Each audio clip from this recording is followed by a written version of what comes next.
Ladies and gentlemen, boys and girls of all ages, welcome to the Paranormal Portal.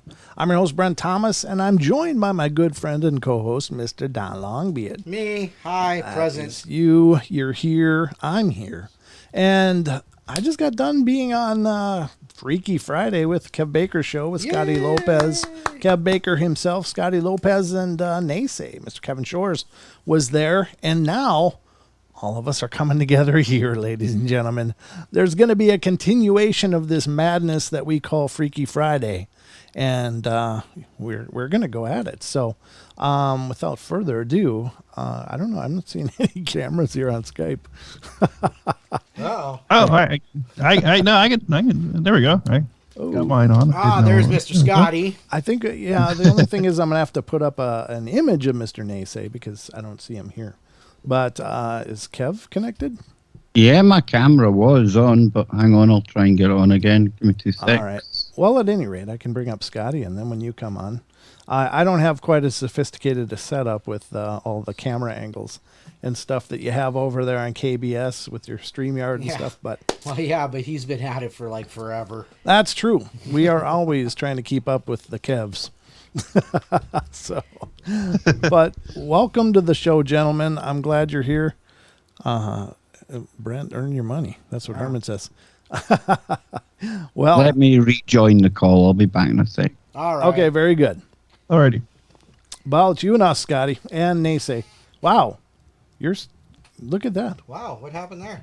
Scotty, I don't know what happened, but your camera just turned green and like. Wow. Oh, yeah, it's been doing that. Hold on, let me. Okay. Let's see what's going on here. All right, let's try that. There you go. Oh, there it goes again. Oh boy. Oh boy. Welcome to the portal, Scotty. Yeah, the portal is really beating you up today. I might have to. Yeah. I did pull Nese in, but I don't see him here. Let me just pull off the cameras completely. Let's see. Nese is not in the call. Let me just get him in the call, and Mr. Kev Baker is not back yet. But he just said, "Give me 5 minutes." Oh, did he? Oh, okay. My bad. I tried to call him again. Okay. Well, I don't know what's going on with my cam, so I'm gonna haunted camera. Maybe you're gonna be haunting us. I guess so. The disembodied spirit. There's Mr. Kev. There's Kev. How you doing, handsome? Good day. How we doing? Well, we're doing good. We just Scotty's camera kind of went sideways. I'm not sure what's up with that, but let me guess, it went green. Yes, it did. It did, and there was all of a sudden lots of him. He's like cloned himself quickly or something there. Not sure how that was. That problem before. Okay. Yeah, let me try to reconnect to the call, and you guys go ahead and.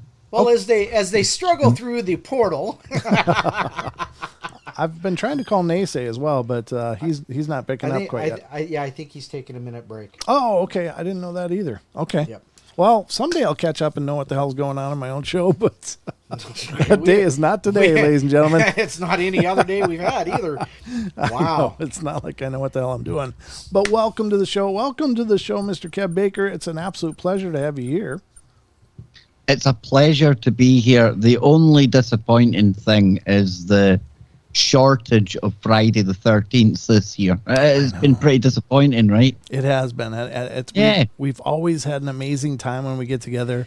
I don't know, our two shows are a natural fit. I mean, it's like puzzle pieces that were meant to go together. So it's been a blast. I agree. I'm like, if I was not on TFR, loving the topics that I love, if I could find 5 hours the way that Freaky Friday rolls into the Paranormal Portal, I'd be in my element, absolutely in my element every week. So I can imagine what it's like for the audience out there who do like these topics. And, I don't think Chris and Cherie could have scheduled it any better. It really is. It's like a seamless transfer over.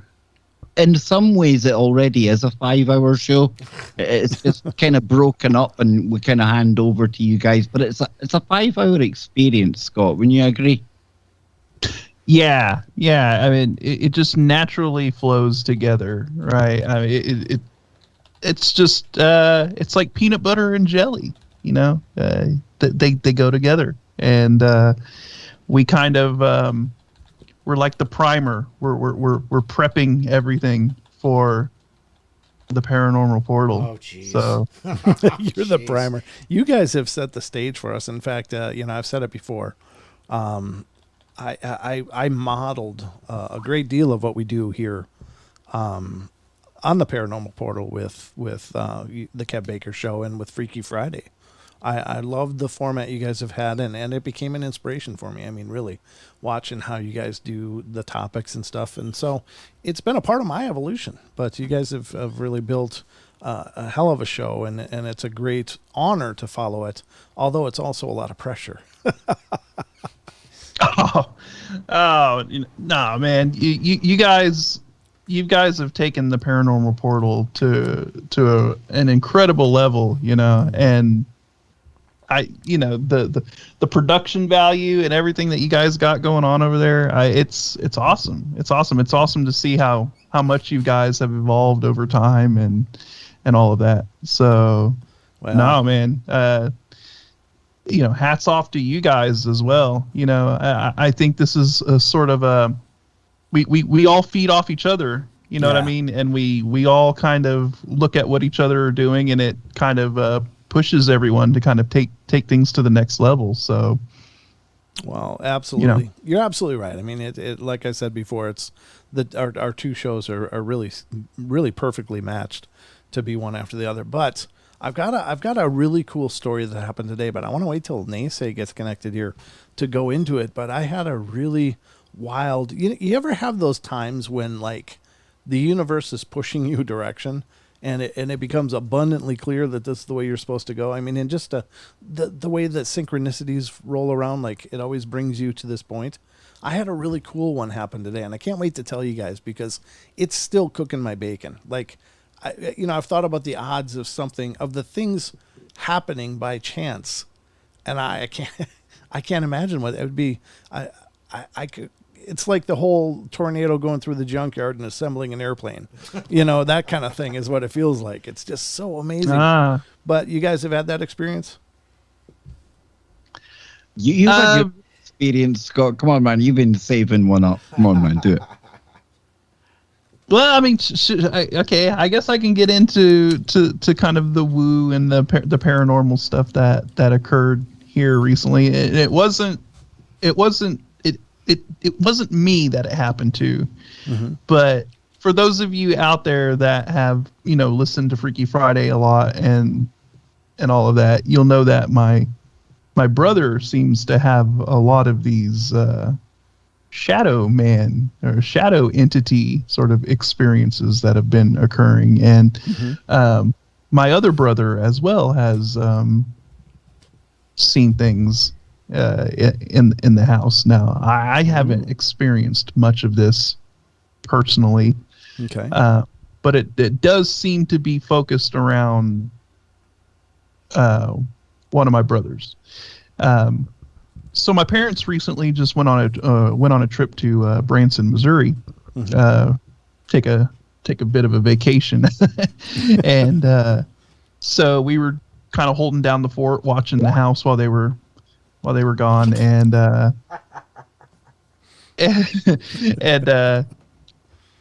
so my brother was I was asleep, but he was up in the morning, and he was kind of cleaning up in the kitchen and washing the dishes and stuff from breakfast, and he said that something came up on him. He thought somebody was walking up on him, like from his side, and he initially thought it was my other brother, because it was me and my two other brothers that were watching the house, and he thought my brother had got up or something and was coming into the kitchen to tell him something or whatever, but he turned and looked and nothing was there. So I was like, just another one of these weird experiences. And then later on, we were talking in the living room, and he kind of like did a double take. And I was like, what's going on? And he was like, dude, I just saw something in the mirror.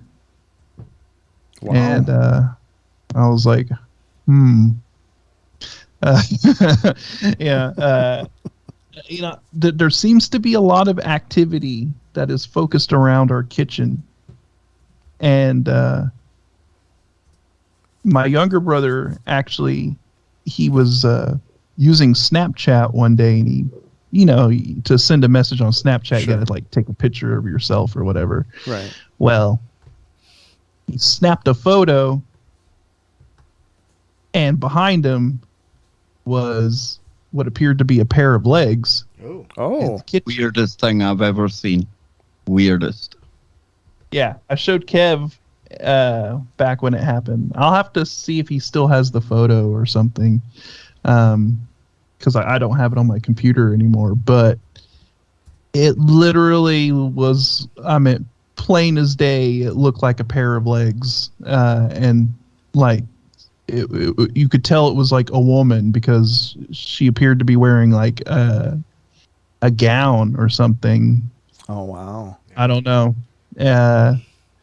So I mean, we do have something going on here. I don't really personally experience it that much, but my brother definitely he seems to be the focus of the activity is going on. Yeah. Interesting. Yeah. Well, now, didn't Branson, Missouri have like a major tornado rip through there like 5 years ago or something like that? How long ago was that? That was Joplin. Right. That was hit. That's tornado. right. Yeah. So with how far is that from Branson? Not that far, actually, to tell you the truth. So yeah. So what I'm wondering is if when he came to visit, if for some reason some kind of spirit, a wandering spirit saw him, got interested, and followed him over. Oh. Well, no. My brother stayed behind. My parents went to Branson, and we just stayed behind. Right. This has been an ongoing thing that has been occurring here in the house. Gotcha. I know. Of him seeing shadow people and things like that. So, right. Huh.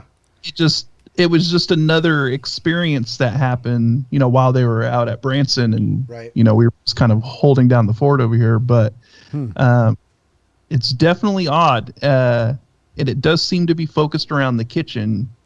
That's interesting. Where things are spotted. Right.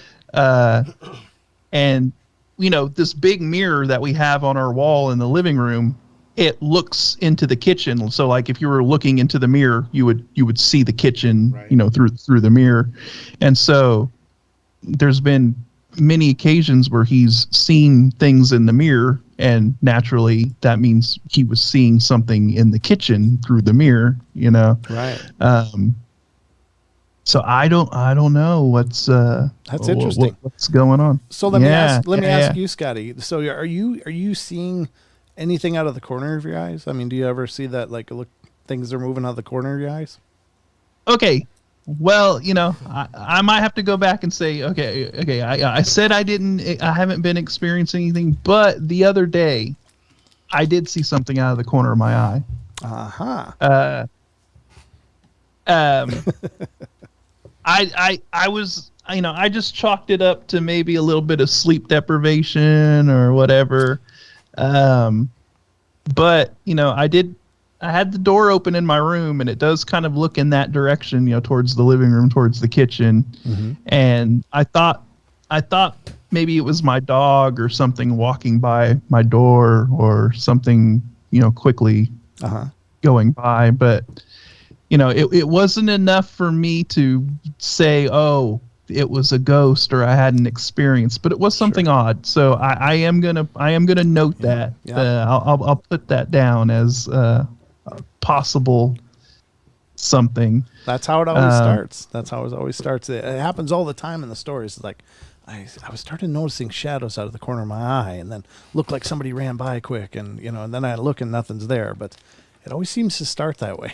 So actually, it starts as I don't normally believe in ghost stories. Yeah, that's true. That's often the first title or the first line of it. Yeah. So I don't know. I mean, maybe this could be the beginning of me having more personal experiences or something that could be on the horizon. Sure. I hope not. I mean, you know, like I said, my brother deals with it on the regular. I mean, to him, it's just sort of a regular thing. Like, it doesn't even freak him out anymore or whatever. But he sees all kinds of stuff like orbs and all of that. You know, he'll be sitting there at his computer, and there'll be like what looks like little orbs or sprites or whatever flying by him, and he just kind of like waves them off, like, quit bothering me, I'm trying to do something here. You know, he's at that point to where it's just like it's just part of his everyday sort of deal, I guess. But I don't know, there's a lot of weird history around this place. You know, going back to Trail of Tears, and a lot of stuff that happened during the Civil War, Native American stuff. And I mean, there's a huge mishmash of things that could possibly be going on in this area. And then the location which our house was also a rock quarry. Like the lake that's just down the road from us, Lake Shawnee, the dam that was built to kind of hold, reinforce the part of the lake. That rock was actually dug. Some of that rock was dug from our property. So, and then there's stories of, people having accidents and whatnot at the rock quarry, and people losing their life, in accidents and things like that. So you have that on top of it. I don't know. I don't know what it could be. And my friend, his girlfriend is very sensitive to paranormal stuff, activity. And he came over one time with her, and it was his girlfriend at the time. And he came over with her, and she was like, there's a girl on your, there's a girl here. And she was like, yeah, when we were pulling up into the driveway, I seen a girl in old, like, pioneer clothing, like, dating to the 1800s. She said that she saw a girl, like, peeking from behind the tree that's in front of our house, like, kind of like being shy and peeking around the tree. And I was like, So I'm wondering if maybe we have the spirit of a girl here, because that would coincide with the picture I was telling you about that my brother took on Snapchat, and you see like what looks like the legs of a woman or a girl or something behind them. Yeah. It seems to make sense. Sure, it does. That's probably what's going on here. Yeah. I know the Snapchat things can be pretty interesting too. It looks like we finally got Nese here, but are you there, Nese? Oh, maybe or maybe not. All right, I just wanted to make sure, because it just didn't feel complete without you. So I'm glad you made it, and we got you connected now. Yeah, I did have to use the other account, Kev, so that's what it was. So we got him. I think it just reveals who's been climbing out of Scotty's bedroom window. Oh, hey, I don't know. I don't know if I want to know. That's this is a family show, so we're not going to go into that. But it's anybody's guess. Congratulations, Scotty.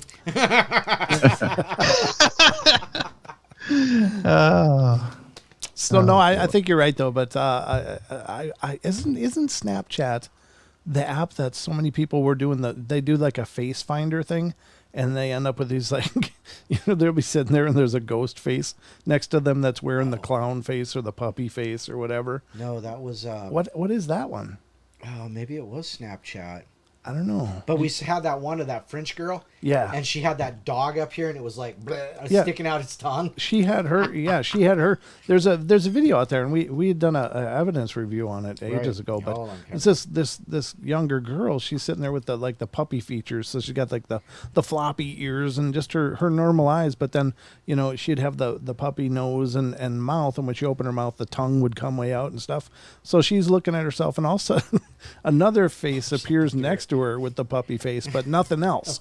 It's just the ears and the tongue and stuff. And then it sticks its tongue out, and she's like looking, and then all of a sudden her eyes get really big, and then it cuts. Yeah. So, But fun fact, guys. Fun fact. I'm actually running my webcam through Snapchat, so I can do funny things like turn myself into an anime character. See, and oh yeah, there you are. Wow. yeah. That's pretty slick. That's through Snapchat.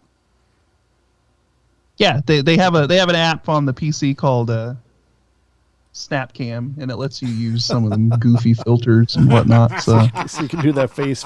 You can see if there's little ghost girls around you. Just put up the face finder and see what happens. That might be what's crawling out the window. Well, I can't confirm or deny that it may or may not be true that the reason there is no photo imaging of me is that I don't capture on camera or video. You might be transparent. Honestly, we've had the voice on the show, but we've never had the face, so we've never seen the Nese in the together with the voice, so no one never knows.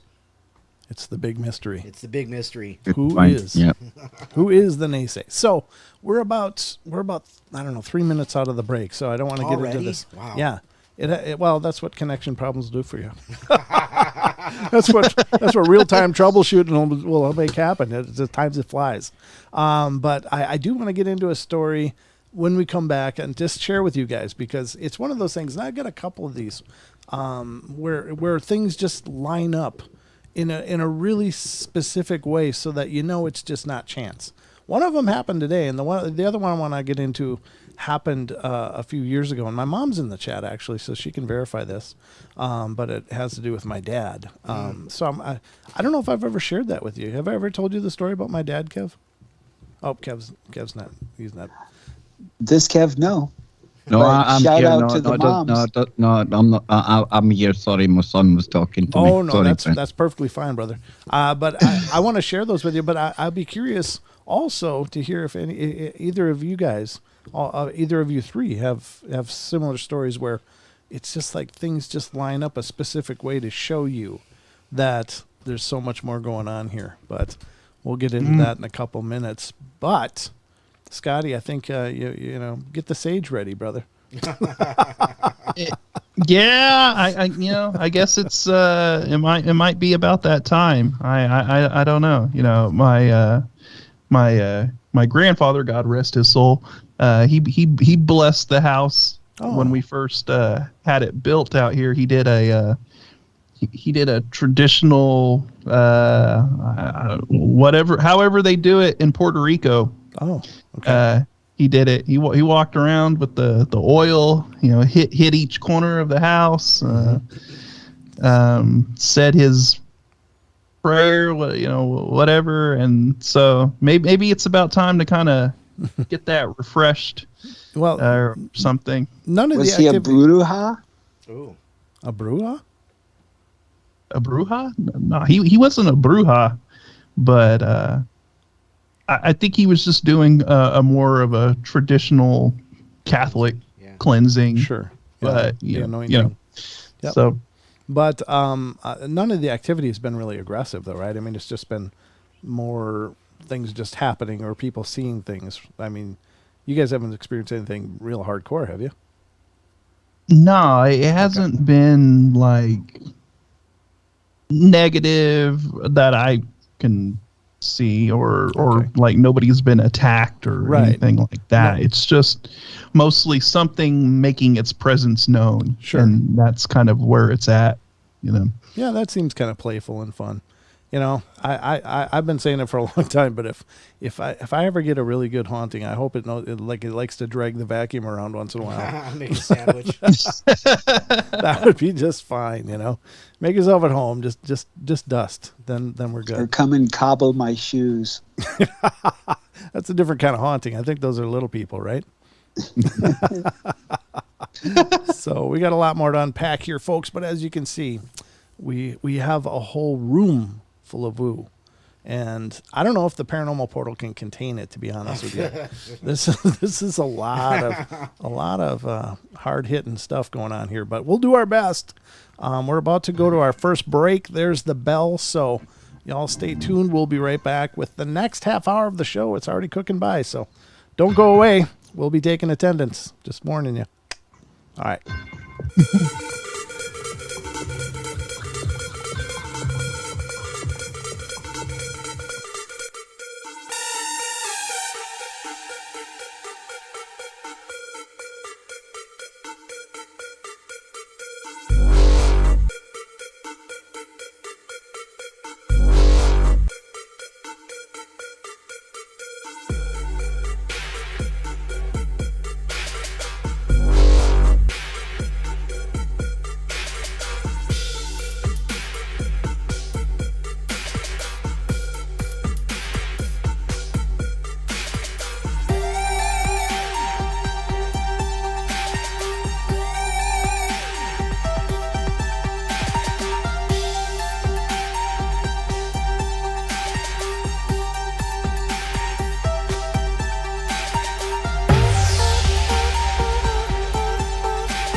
Ladies and gentlemen, boys and girls, we are back. We're into the second half hour of our journey tonight. If you didn't know or you weren't up on the current events, I've been going at it for already over 3 hours with our guests tonight on the Freaky Friday show from the Kev Baker channel.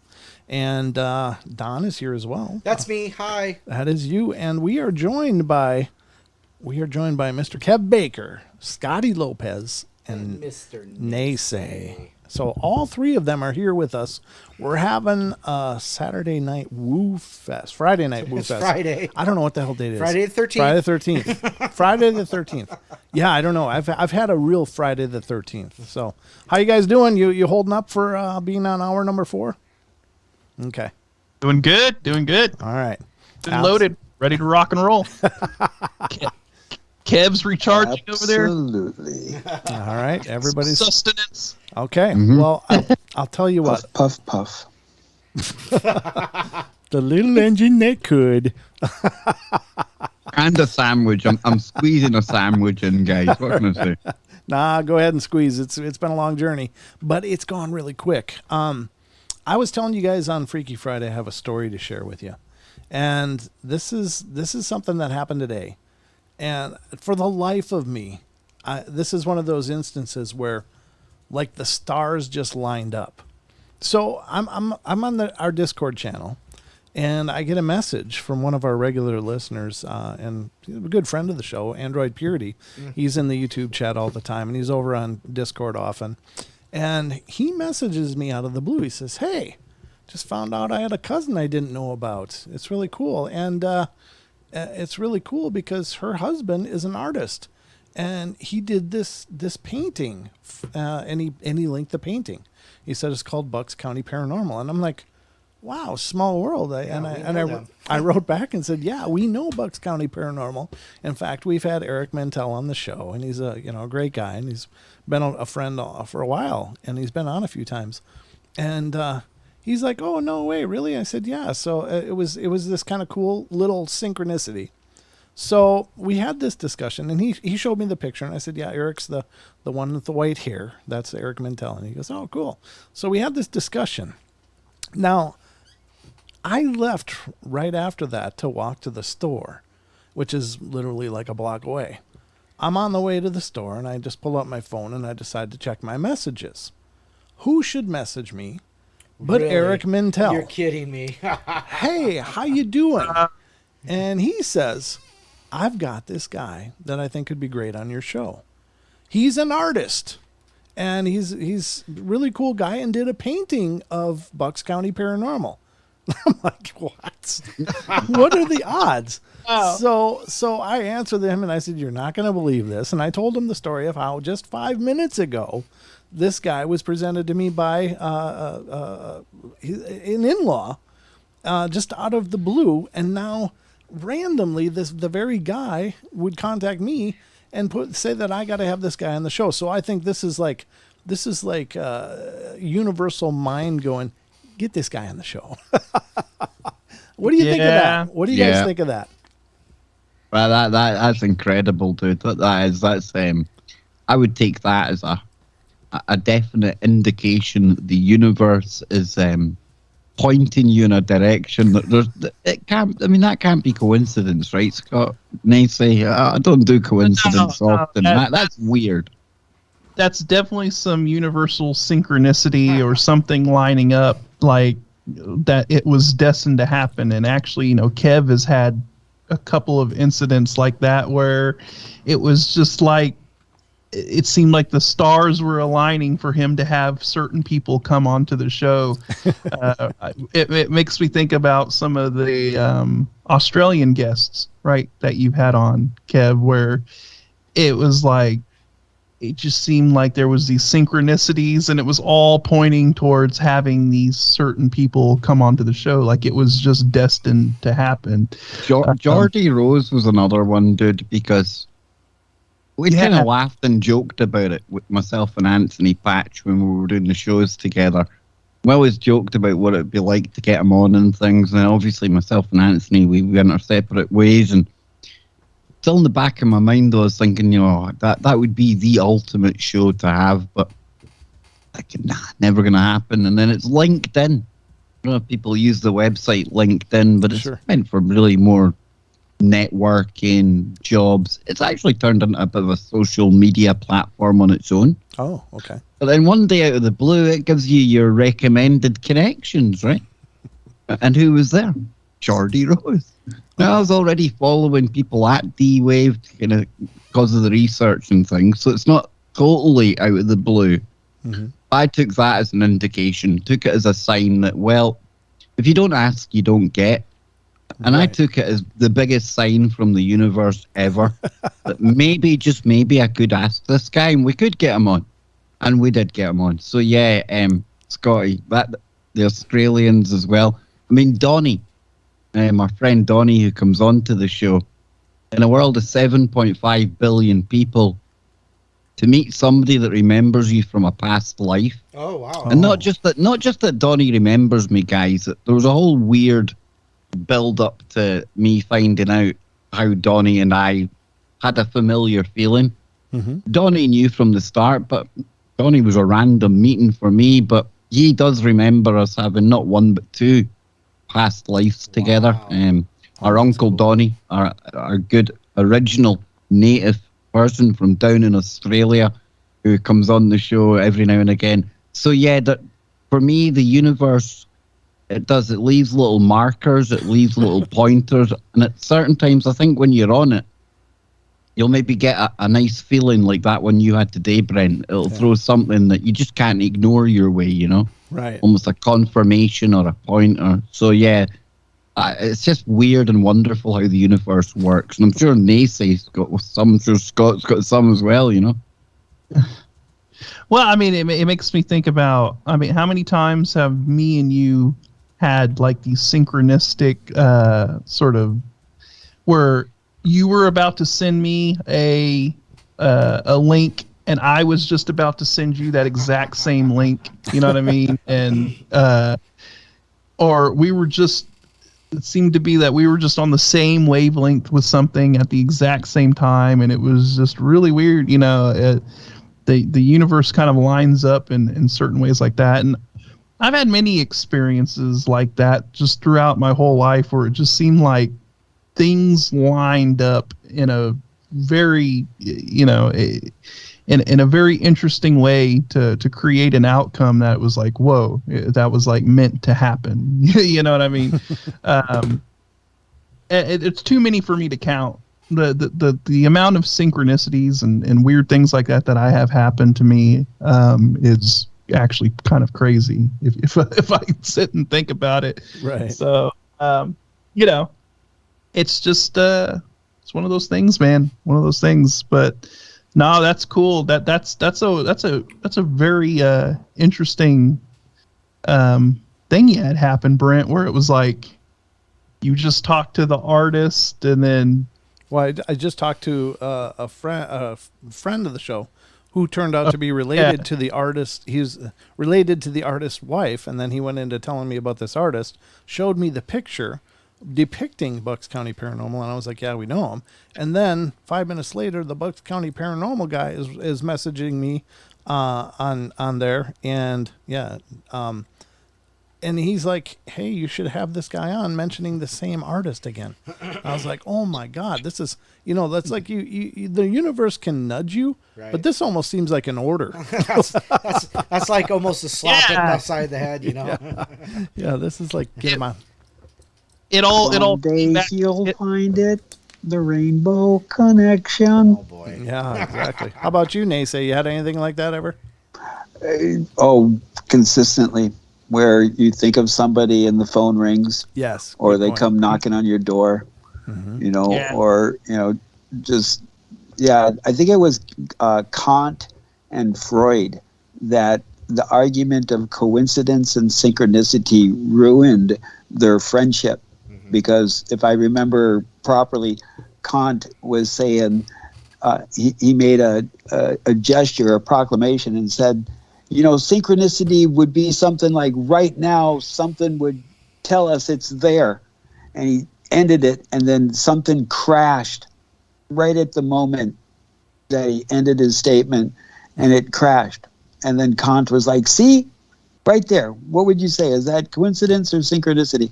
And it ruined the friendship of these two individuals. So, is it possible that when we fine tune our entity to the greater cycles or the greater frequencies, is it a possibility that is where we make the synchronicities happen?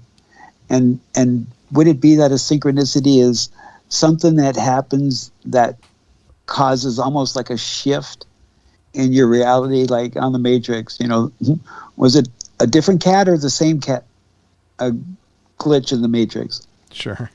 Well, I think this ties into like the ability to create your own reality. You know what I mean? That whole kind of realm of everything, and where you can sort of manifest events and things into existence if you focus on it hard enough, or if you think about it hard enough, that you can kind of will things to occur. You can kind of get that action to happen if you focus on it enough, right? And it's like you said, Nese, right? Like if you're thinking about an individual and then all of a sudden that person knocks on the door, did you somehow summon that individual to you, or what? Oh, sure. It's a very interesting thing to think about. Absolutely. Yeah. So I don't know. I would like to believe in that possibility of manifesting, because if it is true, and I do think and feel that it is true, so then at this moment, if we all manifest and think about the area of where Don lives and Brent lives, and we think of rain and enough rain to saturate the fires that are going on around them right now, it can happen. So if you would please take this moment and visualize that rain. And I'm sorry for other people that need rain, but right now we're going to just make things happen for Donnie and Brent because of our love to these individuals and manifest rain. Thank you. Yeah, it's crazy you mentioned that, because when I got home from work last night, we're not under an evacuation notice yet, but the big fire in our area is only 5 miles as the crow flies, and of course we know that fire goes the way the crow flies. So first thing I did when I got home last night was get everybody packed up with a week's worth of clothes and food and get it all packed away. So yeah, we appreciate that. We have had some pretty good rains. Last night it rained pretty good and knocked down a lot of the smoke. But oddly enough, the other night I looked up in the sky and I saw that nice sharp crescent moon, but it was totally blood red because of all the smoke. And then the next morning I went to work and you can look right at the sun because it's just bright blood red, and it's just been crazy. So thank you, Nese. Yes. Well, yeah, and go ahead, man. I would do a rain dance, but I would have to charge $19.99 to be a proper manysinsman.con. Take your money too. Absolutely.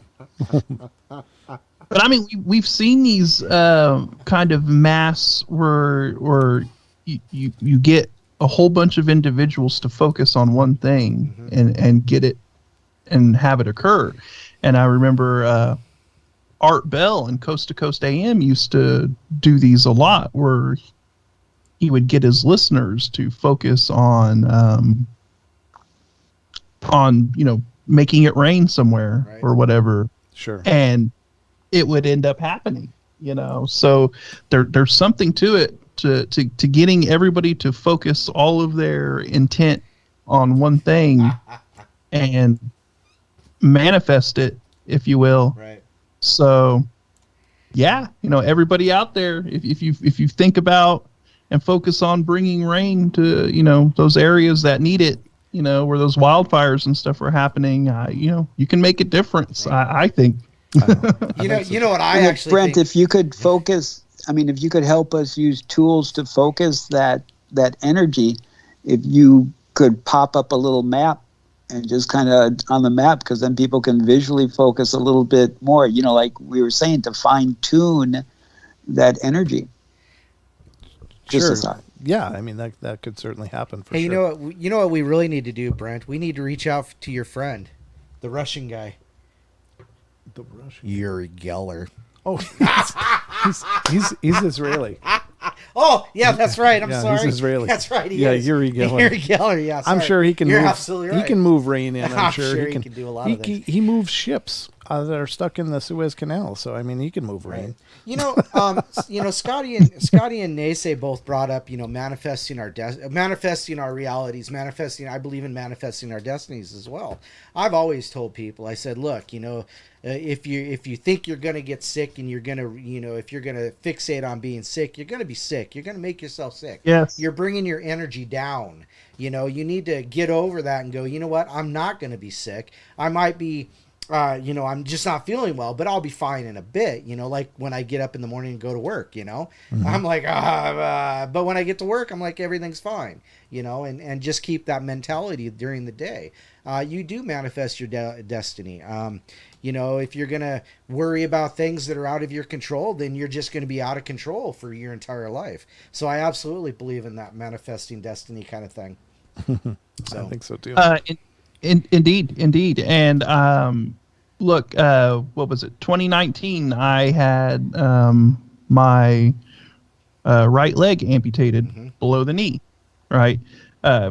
Issues dealing with circulation and stuff. It's just some of the stuff you got to deal with when when you've been confined to a wheelchair all your life, But I had my left leg amputated below the knee back in 2013, I believe it was 2012, 2013. And it's very interesting, the contrast between the two procedures, right? Because 2012, 2013, I was let's just say I was not in the greatest of mental states, I guess you could say. And I wasn't looking at things from a very positive sort of angle at that time. And I remember it took me a very long time to heal from that. And so the second time around, when I had to have this happen, I was in a much different mental state. Right. And I decided to focus on healing and really drive that into my mind, I was sitting there thinking, okay, heal as fast as you can and think about healing as fast as you can. Right. And literally I healed up from that and was back up and about in about a month and a half, as opposed to the first time. It seemed like it took me almost half a year to recover from that. So it just shows that going through, that going into something and having a goal and a mental sort of image of how you want things to play out, you can actually manifest that and have it occur.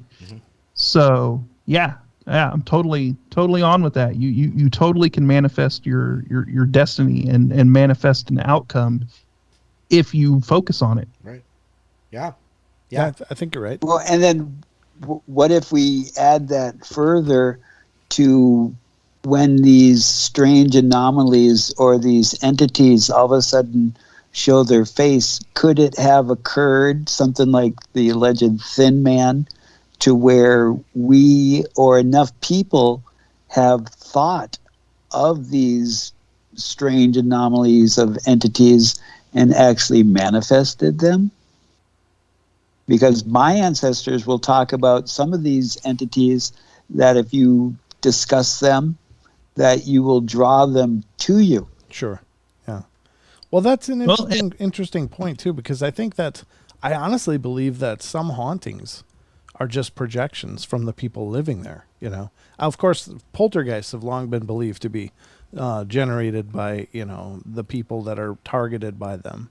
But I think that that's true for all, maybe not all, maybe a a decent percentage of hauntings that may be just people manifesting things that they're bottled up. That energy has to escape somehow, and so it may manifest itself as a separate consciousness and cause trouble.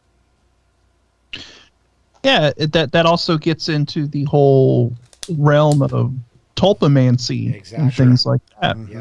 Where you can manifest some kind of an entity that you think about if focus on it long enough, right? Like that's a lot of the discussion that's around the Slender Man. Sure. Right? Yeah.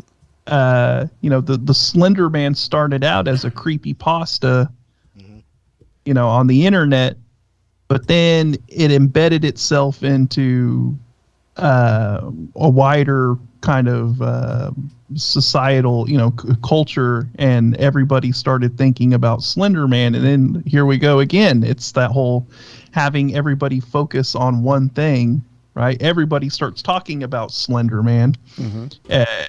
And then are we bringing Slender Man into existence by constantly focusing and talking about the Slender Man? Sure. Yeah. Is it being manifest through the consciousness of it? Yeah. Yeah. Well, here's an experience that I don't know if I've shared. It's been so many years, but when I used to live in Minneapolis, I lived above a coffee shop, and I had to share the bathroom with another entity. So all of a sudden, at one point, I noticed that when I got really stressed out, my faucet would drip. And if there's something that just drives me crazy with annoyance, it's a dripping faucet. So I learned how to change all the washers and the faucet fixtures, and because it just drove me crazy. And then there was one time when I'm stressed out, I realized the faucet is dripping, and then I just make a proclamation. I said, okay, I get it. I'm stressed out. I'm going to try to relax. And it stopped dripping. And I'm just like, okay, synchronicity, coincidence. So then a year and a half goes by, and the person moves out from across the hall, and it's a individual bathroom in a bigger apartment. And so I was able to move into it. So I move into it across the hall, and time goes by. I'm getting stressed out. I know I'm getting stressed out. And then all of a sudden, maybe 3 months later, 4 months later, I'm all stressed out. And lo and behold, the faucet starts dripping. Huh. And then I do the same thing where I make the proclamation, I test the theory, it stops dripping. How about so that? then I move from Minneapolis up to Moorhead, Minnesota. I've been up here for 5 years. This happened in 2005. 2006. Sorry, because it was in the new house that I'm in right now. So we're moving in, and this and that is happening, and the stress level of the house was huge, and it was getting to me because you can usually, for most part, find a positive attitude to go through stress. And I got all stressed out again, and lo and behold, the tub in the bathroom starts dripping. And this still happens. Right. Last time it happened was 2 years ago when I had a challenge, with my daily living activities, and the support wasn't there. And lo and behold, the leaky tub, and then it and so my question is for you gentlemen, is that something that I manifest because it was something that I noticed, or my speculation is that I have this entity that has been following me. And it was this entity's way of saying, Nese, it's not a big deal. Right. Chill out. Stress is not good for you. Sure. No, I guess that makes sense. But I don't know. That's interesting because I think it's these things, I think that's in a lot of cases we probably get answers from spirits or the universe or wherever, but it doesn't come in absolute verbal advice. Right. It'll come in representative ways or things that are symbolic. Like numbers. And, Yeah. Angel numbers and just realizations, epiphanies, if you will. Or leaky faucets. Leaky faucets. I mean, as silly as that sounds, I think you're absolutely right, especially when you're able to correlate it so completely. But ladies and gentlemen, we're going to take our hour break. Already 1 hour is done. Can you believe it? Man. Wow. How is that possible? We are going to go to our hour break. So don't go away, ladies and gentlemen. More of the Freaky Friday Paranormal Portal Power Hour number 2 is coming up next. So don't go away. We'll be right back.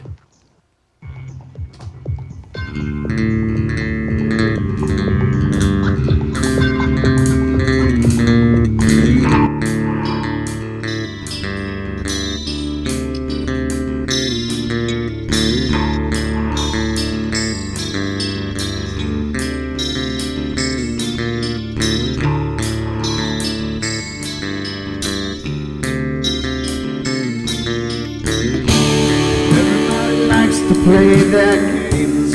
Everybody loves to place their bets.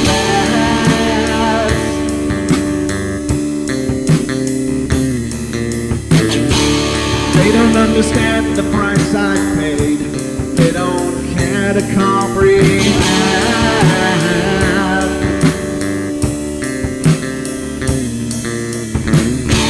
Trace their lines upon my body, dripping scars across my heart.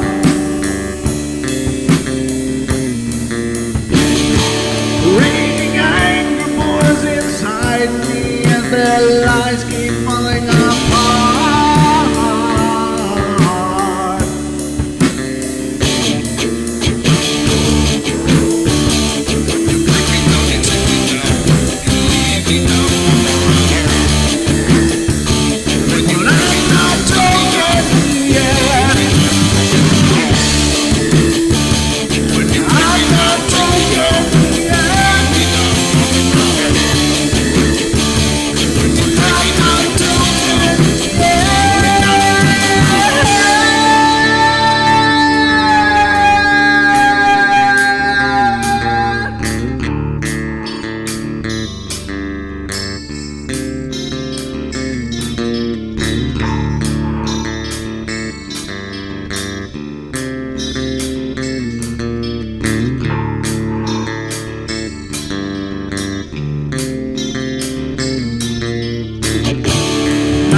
Finished with my silence. I am not a stupid boy.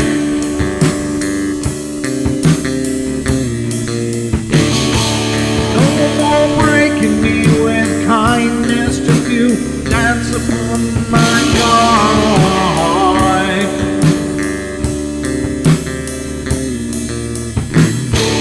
Leading me with empty promise. You're just another fucking gas.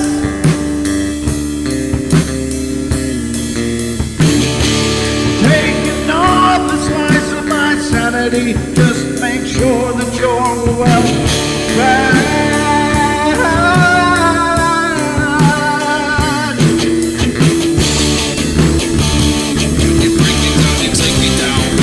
I'm not wrong yet. I'm not broken yet. I'm not broken yet.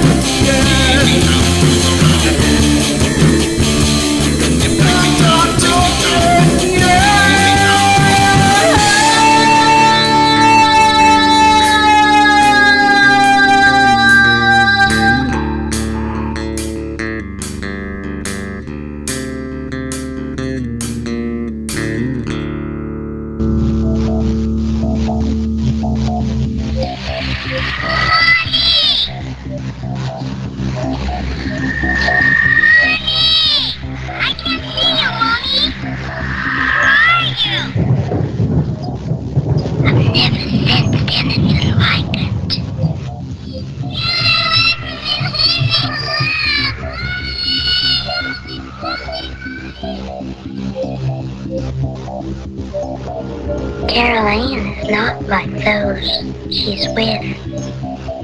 They're attracted to the one thing about her that's different from themselves. Her life force. It is very strong. It gives off its own illumination.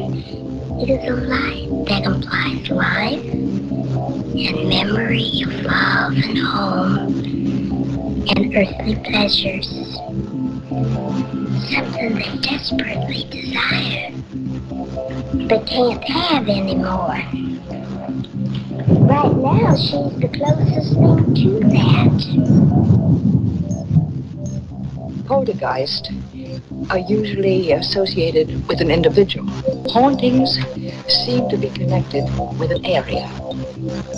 A house, usually. Poltergeist disturbances are of fairly short duration, perhaps a couple of months. Hauntings can go on for years.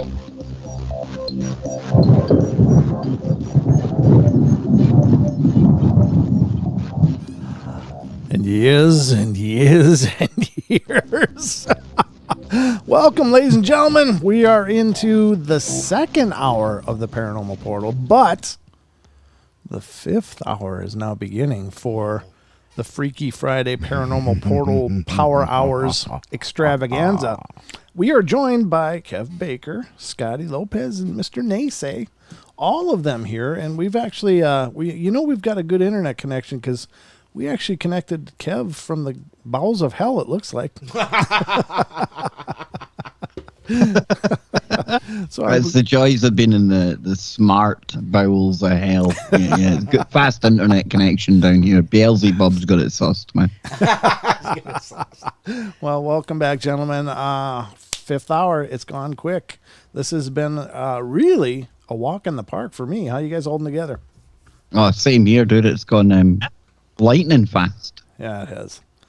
Well, it's the extra 2 hours that sometimes we wish we had on Freaky, because sometimes like we get into a really deep conversation and topic and we're like, wow, 3 hours actually wasn't enough, and sometimes we kind of want to spill over for maybe an extra hour or two. So don't be getting any ideas though, Gio. Don't be getting any ideas. Well, we're happy to accommodate you anytime you want to spill over, because it's just a lot of fun to do these shows. We did have a question from the chat. Don, do you want to handle it? Yeah. So Rachel gets it right, one of our mods. She's awesome with questions. Almost as good as Titan, Chato. It says, Paranormal Portal, do formless entities take on the form of these creepy pasta-inspired tulpas? Are they opportunistic entities that wear the skin of our fears in each current generation's belief? That's deep. Mm-hmm. That's a deep one. That's a deep question. It's the question of, so what is the like when these creepypastas emerge, right? First of all, you have to wonder, what is the intent of the person creating the creepypasta? Right. Do they just pull this out of the air, out of nowhere, or is something coming to them? Uh-huh. Is something coming to this person and telling them, hey, write this down, put my name out there, or get everybody thinking about me in order, so is it maybe a possible form of possession, I guess you could say? Possibly. Or compulsion. To sort of initiate, maybe this is the way of this entity trying to manifest itself in our reality. It has to get its hooks into somebody to cause a cascading effect of everybody talking about it. I've always wondered that, and then, it's the question of like, the Akashic record, or the ether, if you will, just everything already exists out there in the universe. And so when somebody's creating some kind of a painting or a story, or something, they're pulling that information from somewhere. You know, I mean, I'm not trying to downplay the creativeness of humans of coming up with original thoughts or whatever, but do you really know where those thoughts come from? You know, I mean, we start going down this weird kind of path of. That's pretty intense. Was that an original thought that person had to create that creepypasta, or did something influence that person to create that creepypasta for a reason? One thing that I've always pondered with the technological advanced state that just we are in, you know, imagine that these entities allegedly that can transverse the universe, their technological advancements. And then you think of algorithms and programs that are written.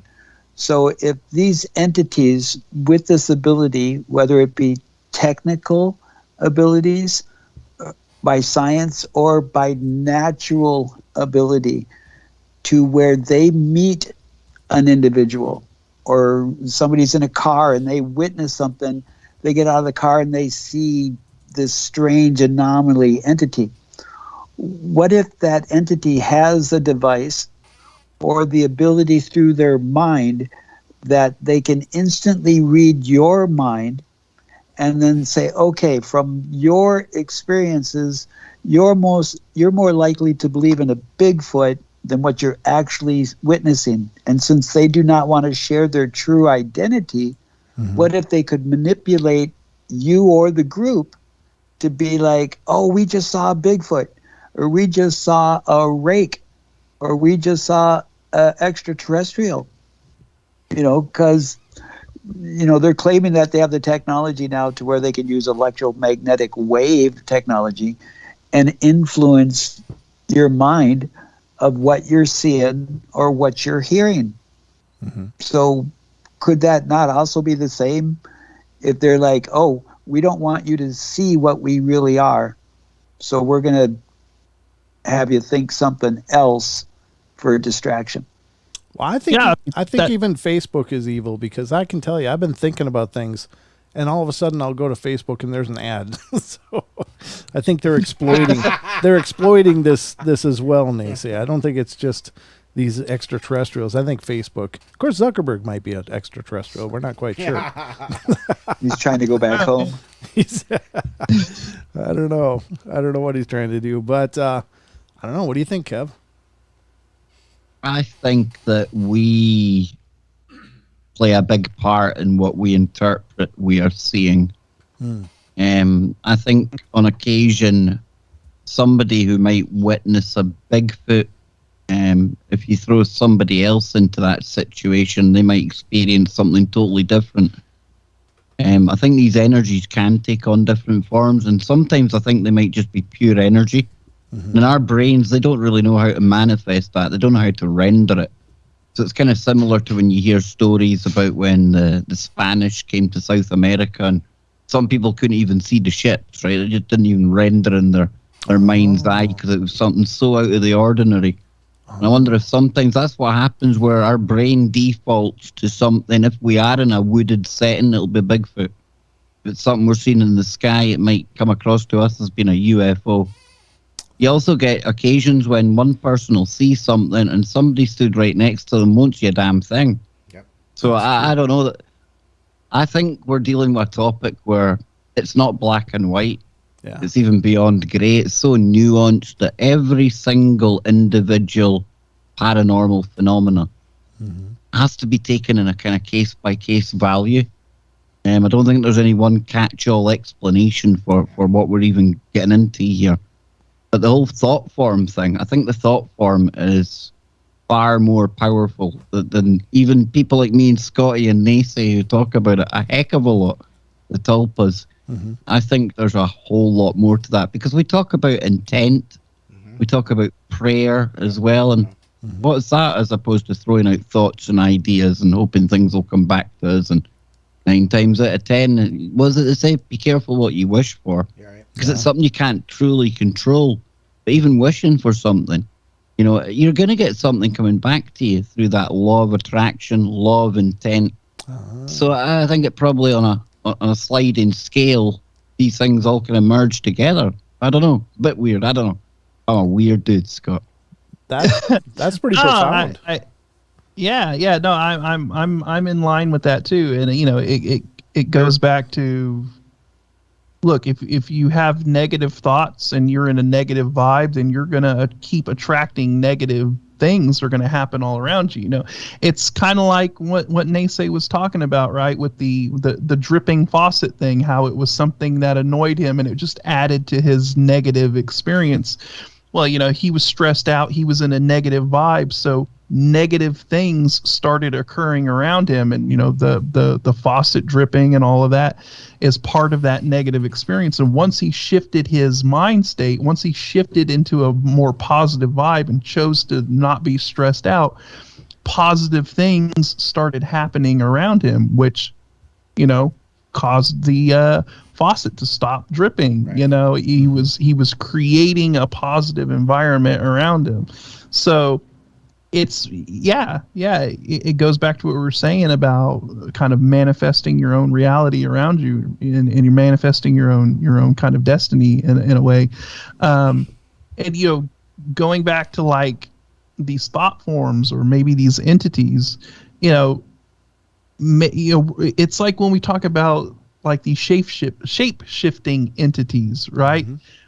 They're going to present themselves to you, and it's probably going to be unique to each individual that encounters these things, mm-hmm. because maybe they have that ability, like Nese said, to maybe read your thoughts or know how to manifest themselves in a way that you can understand. That, you know, you go, oh, okay. So whereas one person might see something that looks like a unicorn or something like that out in the forest, that might have been the way it chose to manifest itself to that one particular individual. But then maybe somebody else would see it in a completely different way. You know, I don't know. It's I have a question for Donnie. Oh? Because Donnie's now been with Brent for a good period of time.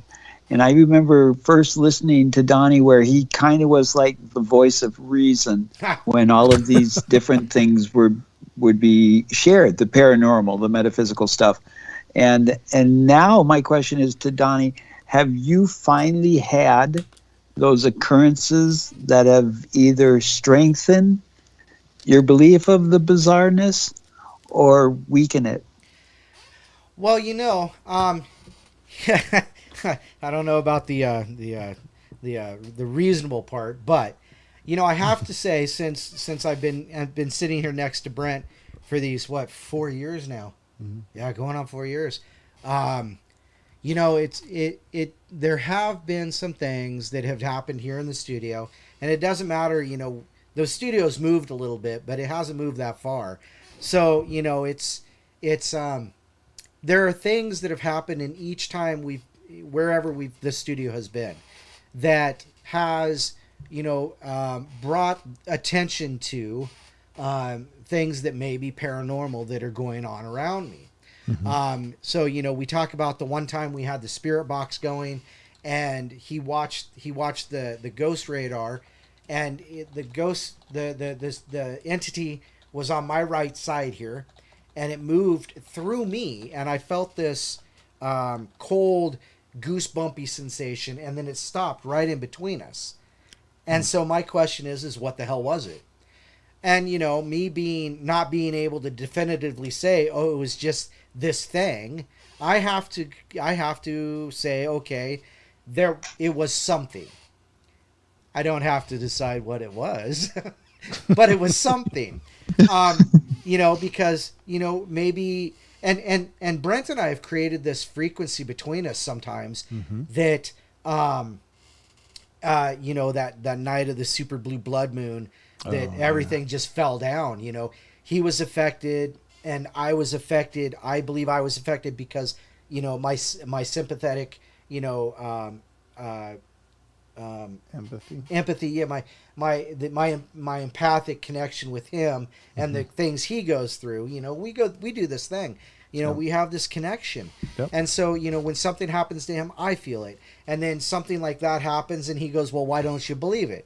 And it's like, it's not that I don't believe it. It's just that it's something paranormal in the sense of something that's not normal. Yes, there might be something out there. Nessie, real quick, translating Don's answer. Yes, I've seen stuff, but I'm not willing to admit it. I've not actually seen anything. I've felt things, yes. Yeah. Now, the experience is real.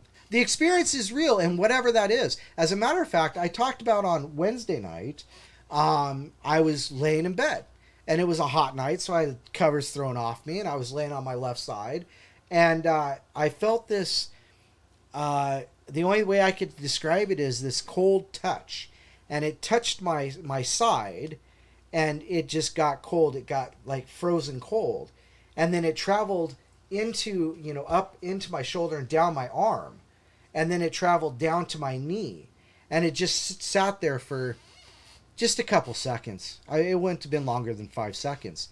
But I told you I have poor circulation. Well, you know what they say, cold hands, warm heart. So it's like, and it woke me up. I'm like, what the hell is that touching me? And it just, and then it just went away. And it's like, what did I do? I didn't flip over to look to see if there was anything there. I just went back to sleep. I'm like, screw it, gone. But it was like this. It was a cold feeling, and it was very directed. It was on my side, up into my shoulder, down into my arm. It didn't go across my chest. It didn't go beyond my shoulder, up into my head. It didn't go below my knee. It was just kind of weird. It was this directed coldness, like somebody had taken and, glided their hand. Yeah, glided their hand from my shoulder to my hip, and just ice cold. It was just the weirdest thing. So I admit that weird things happen that are not easily explained. Is it a ghost or a spirit? I don't know. Is it just energy? Is it a connection with some kind of an energy? Say a frequency, a natural frequency. Who knows? Maybe I was just vibrating at the right speed at that time. So, there's a lot of ways to look at it. To pin it down and say it was a ghost, not going to do that. But it was something.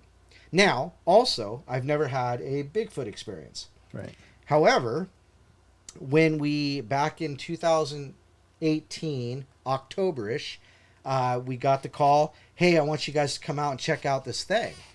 And that's when we took the pictures of the dome structure and the bent over 4 or 5 inch around saplings that were bent over, not broke, bent over. There were 2 of them bent over, and then they weaved in these boughs, and it was a rudimentary weaving, and it was all fresh, but it was all broken. It wasn't, and none of it was cut. They were all broken limbs. They were 8-10 foot limbs, because we've got pictures of me standing there reaching up, and I can't reach them. The broken ends.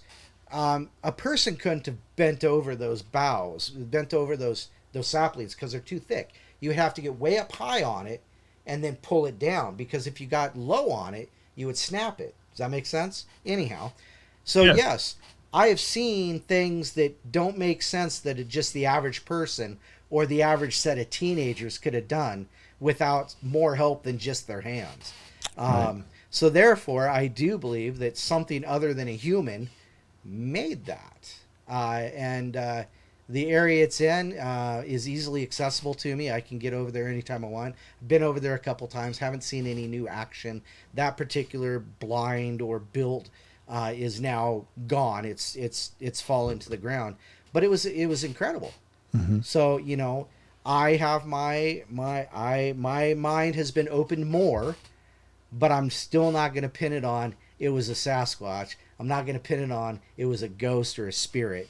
But it is something that I can't explain, and I readily accept that it might be frequency, vibrational, or things like that. And then also, however, traveling with Paisley Wild as I do on Spaces Between, there are things that she talks about that makes total sense to me, and it's got everything to do with, intent, manifesting our destinies, things like that. So, maybe if we keep talking about this stuff, maybe more of it will manifest towards me, and who knows, who knows what happens. But I can't just say without a doubt, no, it was nothing anymore. There's nothing I can say about that. However, if you bring up anything about electronics, forget it. There's no way you're going to convince me it was a spirit. No way. Even his TV that would used to turn itself on and off, and it's faulty on yeah, off switches. Of course, yeah, no, yeah, of course, yeah, no, so yeah. there you go. Yeah, that's what it is. I don't know. There's a question or a comment that was made. Rachel gets it right. Maybe we manifest the unknown into something physical because humans need to see what we fight. The unseen is much harder to measure its strengths or weaknesses and how to defeat it.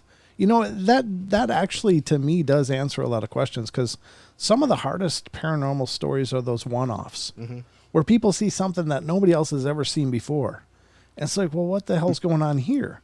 I mean, how did that work that nobody else has ever claimed to see this, that I've, not that it never, but, I see a lot of these claims and stories.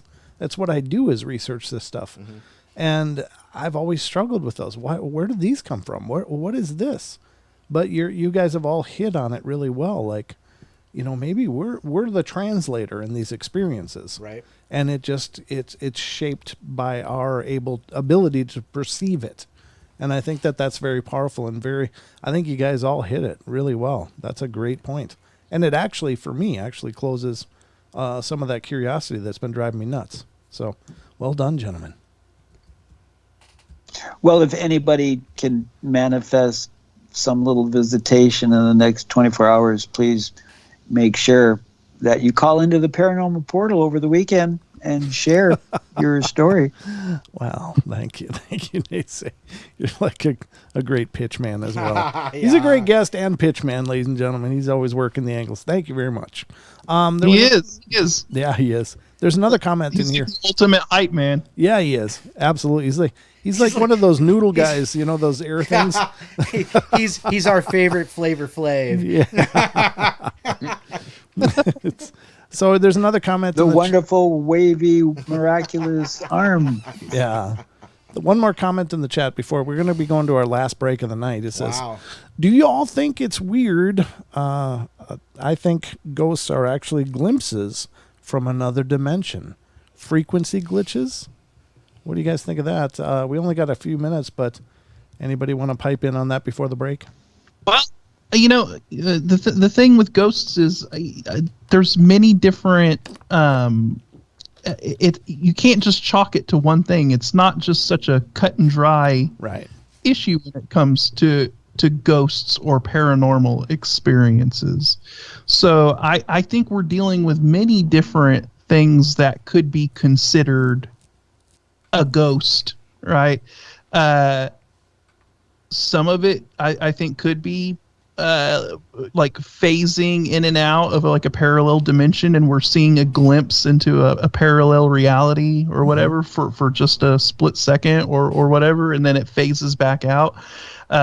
Then you have the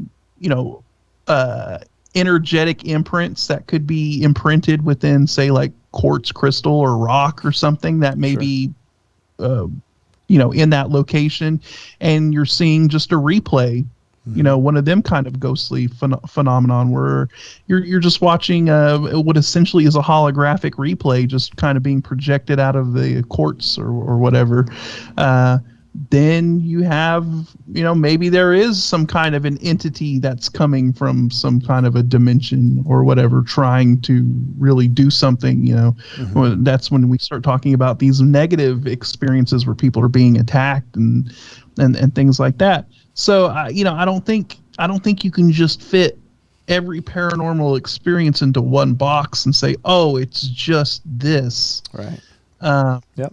you're right. there's many The different things. spectrum is vast. It is. Yes, spectrum is vast when it comes to that kind of stuff. So no, I definitely think the parallel dimension thing, or like maybe the phasing in and out of a timeline or something, that's definitely on the table, and I think that's a real possibility. Sure. I was told a story about the mansion that I lived in for a summer in St. Paul, Minnesota, up on Nese. Summit. Nese, just Yes. hold that thought, brother. We're about literally 20 seconds away from the break, so I don't want you to get involved in. But we'll come right back to you on the other side, okay? Well, I'll tell you later then. All right. Perfect. Ladies and gentlemen, we're going to go to our last break here. Remember, come back with us. Just be a couple minutes, and we'll be right back with you. It's time to pay the bills, so we got to run the commercials. And those of you on YouTube, of course, will get the musical stylings of me and some videos I threw together. So I hope you enjoy it. Oh. But we will be back in just a few seconds. Don't go away. Don't go away. Don't go away. Don't go. Do Stay with not us. go away. Do not demanifest. Unmanifest? Don't unmanifest. All right, we'll be right back.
Ladies and gentlemen, welcome to the Freaky Portal. That's what we're calling it tonight, at least now, for this break, for this half hour. It's the Freaky Portal. And, of course, Don and I are joined by the gentleman from Freaky Friday. The Freaky Crew. The Freaky Crew, Mr. Kev Baker, Scotty Lopez and Nese. And welcome again, gentlemen. We've made it. We're in the last stretch. I think we're gonna Wow. we're gonna succeed. Yep. Nobody's fallen over yet. We've got questions coming, but before break, Nese was going into a story about that old mansion he lived in. So Nese, do you want to take it away? Well, the individual, a very dear friend of mine, allowed me to stay in a mansion with her, and it was haunted. And I had my experiences, but I've shared that. But I wanted to share her boyfriend. Her apartment or her room, she lived in the basement. She was a caretaker during the summers and a nanny to the children. And she was moving out. And so I got to move in with her for the summer. And after my experience happened, I asked them if they witnessed anything else. Her boyfriend said to me that one evening he got up to go to the bathroom, and as he was walking down the hall in the basement towards the bathroom, he was passing a door or an opening, and out of the corner of his eye, he saw something to where his momentum, he stopped and stepped back and turned to look at his left side. And he said at the same time, there was a woman who was dressed in an old-timey nightgown with a cap on and was holding a candle-like lantern with the glass, and she was stopping at the same time, and she had a look on her face of surprise, which he said that he must have had the same look on it. So it made me ponder, what if there was this overlap of time and space to where, for whatever reason, ley lines or the energy field just happened, the conditions happened to be right in the electromagnetic realm of things, where at the same moment they were overlapping. And so, possibly some woman's journal is, tonight while I was up and I passed the doorway, I saw this strange individual, and he was individual because he was, or strange because he was a dark sider.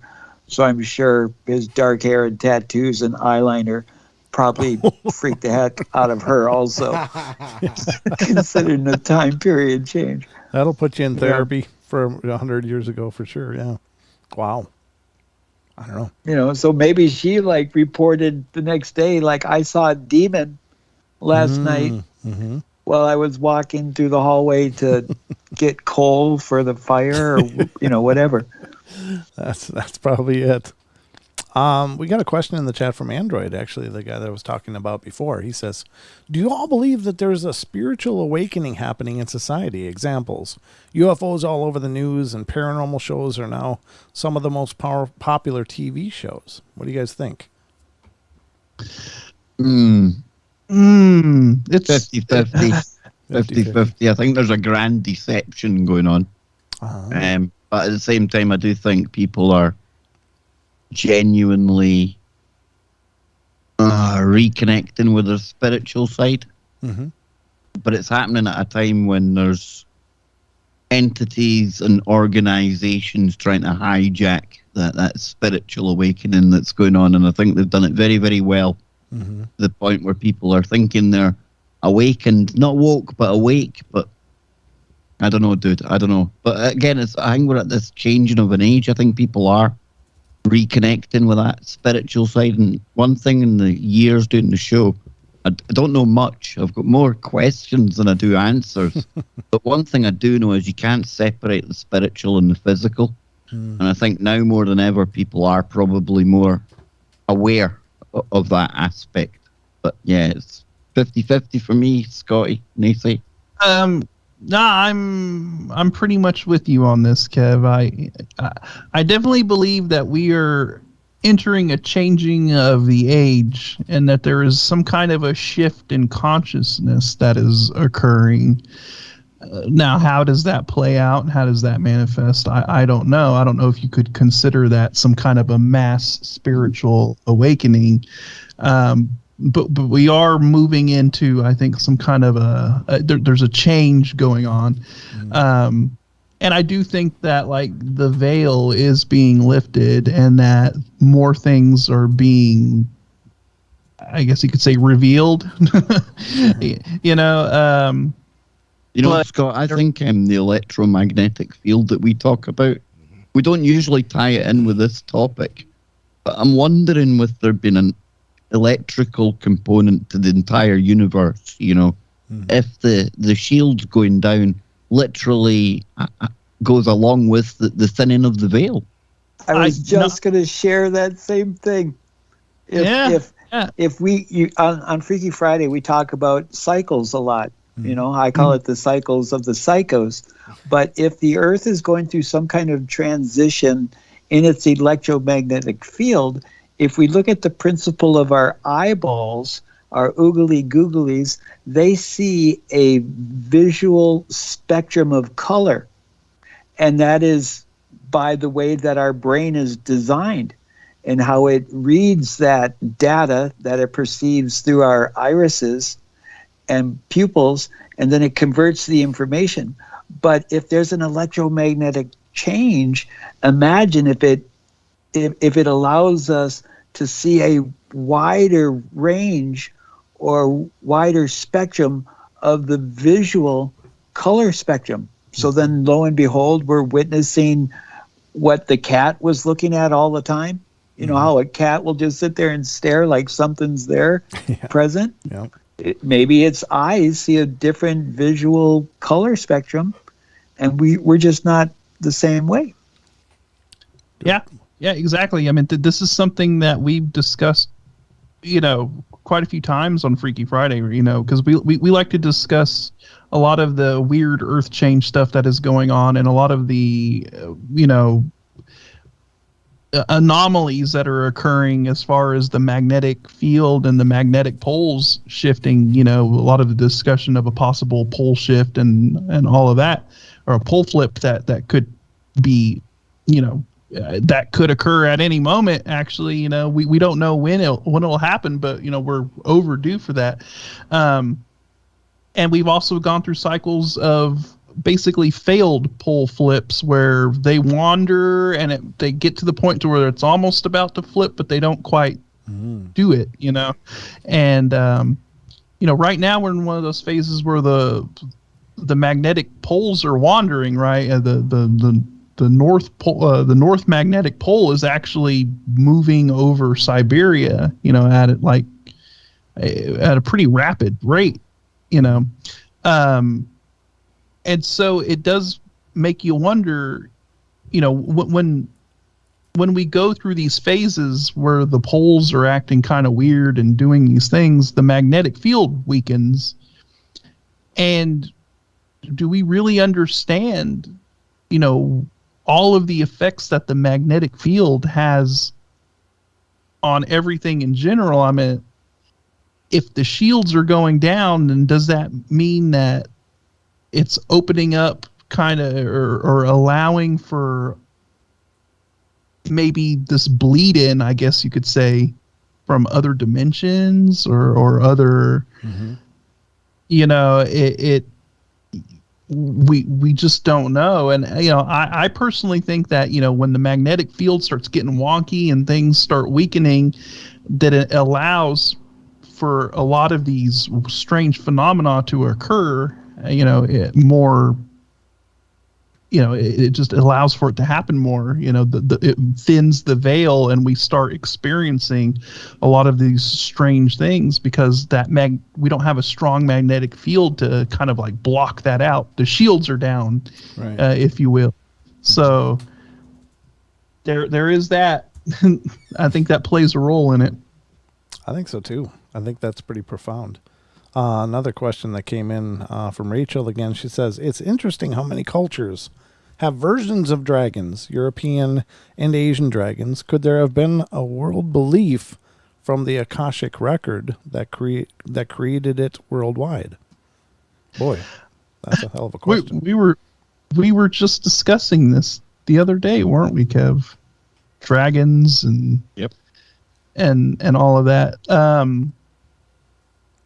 I think all of that comes from something that humanity experienced at one point, where there was, I was talking about this coexistence that occurred, where there was a lot of different creatures and things that once existed on this planet that we coexisted with. And I think, you see so many representations of the dragon or serpent-like creatures or entities, all the way from the Mayans, was it Quetzalcoatl or whatever, the serpent? Quetzalcoatl. Yeah. Quetzalcoatl. You see the representation of the dragon in Asian culture. You see it talked about in European culture. There's even, reptilian type of entities talked about in African culture. So I think this was a global, thing that humanity at one point, was there an overlap where dinosaurs and humans maybe once coexisted? Because I was telling Kev yesterday, the asteroid hit the planet, and I don't think it just wiped everything out in one fell swoop. There had to be survivors or some remnants. I mean, look, we have the alligator, we have the crocodile. Sure. There are reptiles that survived. Sharks, yeah. Yeah, there are animals that survived that impact and continued on. And I don't think every dinosaur was just wiped out that day. There probably was an extinction. Obviously, there was an extinction, but that extinction event could have extended for hundreds of thousands, maybe 1 million years or so, or millions of years. There could have been a slow die out that allowed for maybe a brief overlap in time when us hominids coexisted with dinosaurs. And I think that could be the root of where you have these legends and myths of dragons, so that's my answer to it. I don't know, but I absolutely agree, because you've got way too many spread out, like you said, the Chinese, even the Japanese, the Aztecs, everybody had some kind of dragon or something. Now, now here's an interesting idea. Could they be remnants of dinosaurs, or were they pre-dinosaur, and something that came over with some forgotten knowledge somehow? Things like that, so or are they remnants of the dinosaur age that, as you said, did not get wiped out? Or is it something that was just a tradition that came down through those different cultures?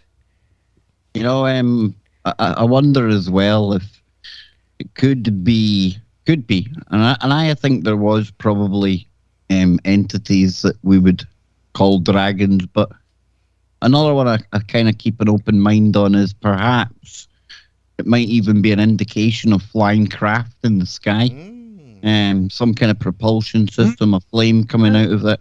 And when you go to explain that to maybe the children or the children of the children or generations down, they've really got no point of reference. So they're told stories about flying beings and breathing fire, trails of fire.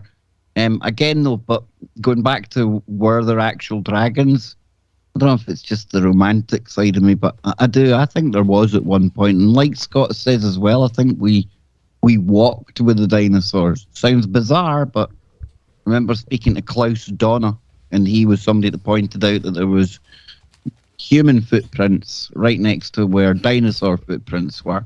Now, again, it's debatable whether that proves anything or not. I was even saying to Scott, with the many worlds quantum theory, you've got the asteroid coming in and wiping out the dinosaurs on one planet, but then there's another planet where the dinosaurs absolutely went on, and who knows what world they now live in, what it looks like there. And then is that why we start to witness other realities around us? Because there literally is countless realities all playing out right here at this particular place in space, not time and space, but place and space. I don't know. It's it's what makes the whole 5 hours good. Right. Well, conceptualizing the planet being allegedly 7.4 billion years, that's beyond millions.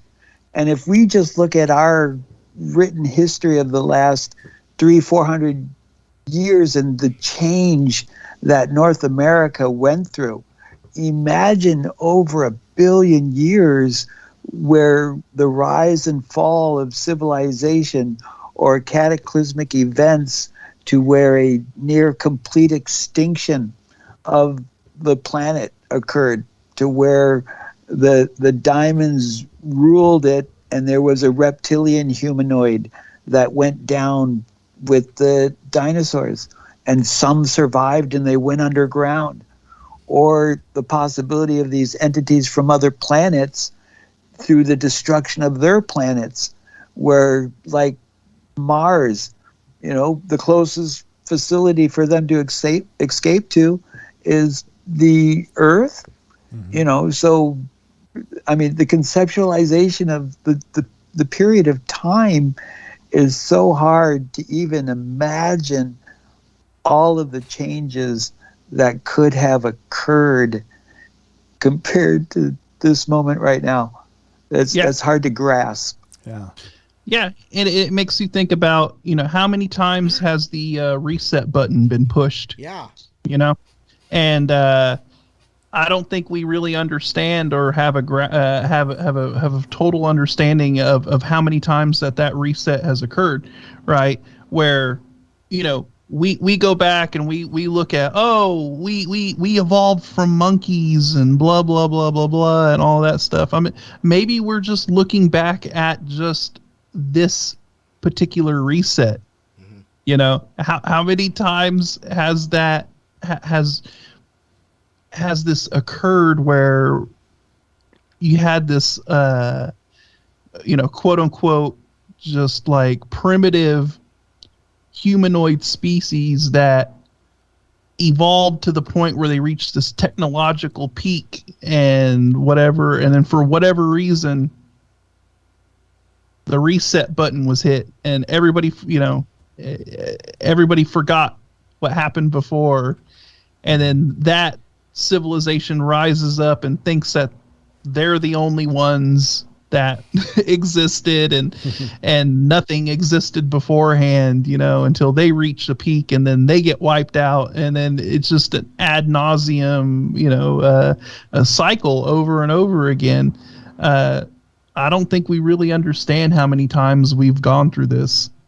When Kev shared about the dragon, and as I research Planet X and Nibiru and that kind of woo, if you think about a celestial body, if it gets close enough to the Earth, the reflection of the sun that it will have on it will give it the impression of it having wings.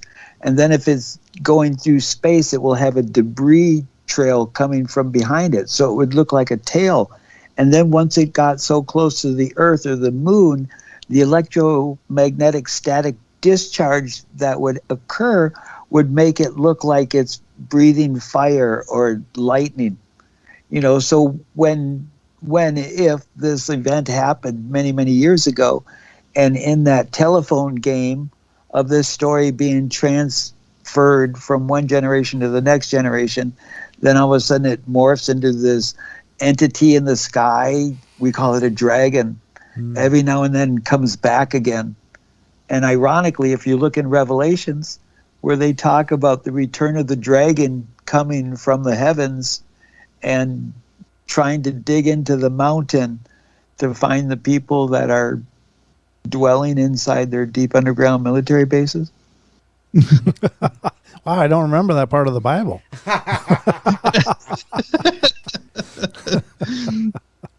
Okay. Metaphorically. Oh, okay, gotcha. No, that's very interesting. Yeah. I think that was the King James Version .75. Oh, yeah, I don't have that one. Mine's much older. It turns out. But I think these are all fascinating topics, and you know, I love the ideas you guys are bringing to the table, and especially I wanted to hit on this because one of the phenomena that's really been driving me nuts lately has been the pterodactyl sightings. Because that's one of my favorite. I can't wrap my head around it. It's like, where are they? Where, if they're here, where are they? Because they're not going to be an intelligent animal. They're not going to, hide their dead and strategically try to avoid us. I mean, they're just going to do what other pterodactyls probably do, which is get fish and attack things and eat and poop and have little ones. And could you imagine being pooped on by a pterodactyl? No, but thanks. I mentioned Stan Gordon earlier, and that's something he's noticing as well. Uh-huh. I think the New York area was the latest where he's had a report of a large bird. Pterodactyl was kind of thrown out there. Thunderbird was thrown out there as well. Sure. I know Lon Strickler, the big birds, that seems to be coming up more and more. Yeah. And again, I sometimes wonder when we see something like that, is that almost like a time slip? Yes. Yeah. Because I mean, if it was actually a pterodactyl that at least the kind that lived here, the physiology would be completely different because the atmosphere was completely different. Yeah. So it's got to be something like that, right? Now think of Hollow Earth, though. What if they actually live in Hollow Earth and escape from time to time, like our friend Brooks postulated about the stingrays or the manta rays? Yeah. And also the study he talked about where they were hearing from the bottom of the ocean, they were getting sounds like an ocean on the other side of the bottom of the ocean. Right. So what if something happened, something cracked open, and a pterodactyl occasionally falls out of the center of the earth? I like it. It's very possible, and Kev could attest to this. I've coined the term cavernous Earth. Yes, theory. cavernous Earth. Sure. Yes. Yep. And because I don't think the whole center of the Earth is hollow, but I think that there are pockets Right. Of just massive cavernous empty space that species could live in. And who knows, maybe pterodactyls do live in this weird underground cavernous area in certain pockets of the planet, and maybe they occasionally have access to the surface or find their way out or something like that. I don't know, but I kind of tend to lean on the whole time slip thing or the phasing in of a parallel reality or whatever. I mean, that's what me and Kev were discussing. There's a parallel reality out there, a parallel dimension where the asteroid never hit the planet. Sure. And and life continued on for the dinosaurs, and they never went extinct. Maybe that we're visualization. Maybe that's what the Bigfoot is. Maybe that's just another iteration of us. Yeah. Yeah. Maybe we just made it to Bigfoot. Maybe that's right. But gentlemen, we're at about a minute and a half left. Less than a minute and a half. Wow. Whoa, 5 hours, man. 5 hours. I have to give you folks credit. Thank Three you. more. Thank you. 3 more. And stay tuned for the Nese show for the next 3 hours. Yeah. that's just crazy talk, Nese.